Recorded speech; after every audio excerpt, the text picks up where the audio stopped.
All right, so we're glad that you're still with us on News 360 at this point. I'm coming to do some business. My name is Kweku Timin. Well, ahead of the 2016 budget, what are your expectations? I'll give you a feel of what the Trades Union Congress is expecting, and the Trades Union Congress is asking government to immediately abandon policies that are suppressing economic growth and destroying jobs. Now, in its proposal to government ahead of the presentation of the 2016 budget, the TUC is stressing the need for government to create jobs in the coming year. In a statement signed by the Secretary General Kofi Asamoah, the TUC is once again charging government to restore confidence of investors and businessmen. The statement again charged the Ministry of Gender to initiate policies that will address challenges of the vulnerable to enable them participate in social life. The TUC again charged government to increase budgetary allocation to both the Ministry of Employment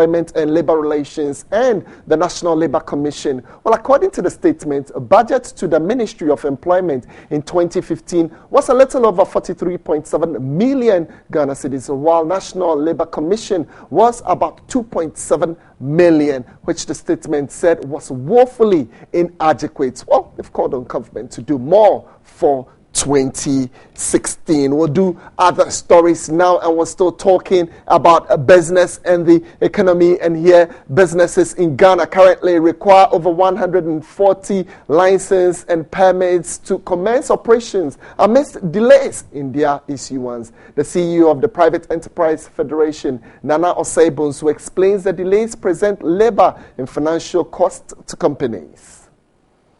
Every business or enterprise before commencement requires a permit and a certificate, but the over 140 permits and licenses involved are major challenges to entrepreneurs. A study conducted by the Private Enterprise Federation shows 6 out of the number are cross-sectoral licensing or permits requirements that are applicable to all business sectors. These, according to them, include environmental permit and certificate issued by the Environmental Protection Agency and fire certificate by the Ghana National Fire Service, construction and business operating permit by the various MMDAs and town and country planning, as well as factories, shops and offices certificate by the Factories Inspectorate Department under the Ministry of Employment and Social Welfare. The administrative capacities of the agencies that are required to grant these licenses are not there. The resources are not available. We have identified that, number one, they have limited staff.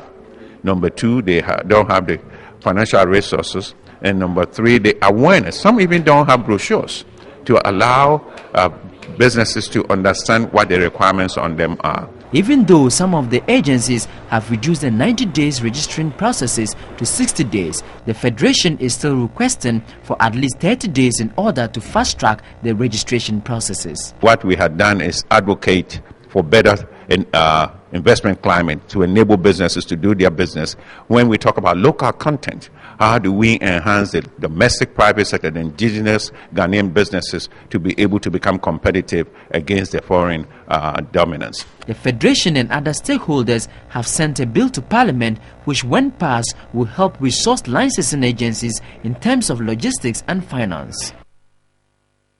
All right, so definitely this is where business is made. Well, we're looking at other developments, but might not be too good for businesses in Ghana, as Free Zone's company Blue Skies is likely to relocate to Ivory Coast following significant reduction in fruits by farms in its enclave for processing. It currently imports mangoes from Brazil because Ghana produces 16 weeks in a year. For now, Blue Skies, which processes fruits for export, is adding full-time farming to its activities. This will be the third time in a row TV3 will be covering the same story from Blue Skies. Blue Skies only gets fresh pineapple supply from one company in Ghana. Food production in the Nsawam enclave has dipped significantly.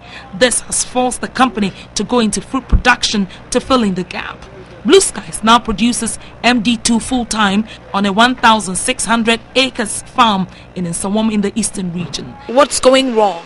I think it's more of high production costs, and there isn't any subsidy for farmers now, and bank interest rates are so crazy that farmers cannot go for interest rates of 34% into farming, And they see farming as a high-risk business, and they are not even prepared to give you. Even with the EDIF loans and other things, it's not easy to assess. Out of the 5 fruit varieties that the company processes, Ghana is not able to supply any fruit in full capacity. Mangoes are currently imported 36 weeks in a year.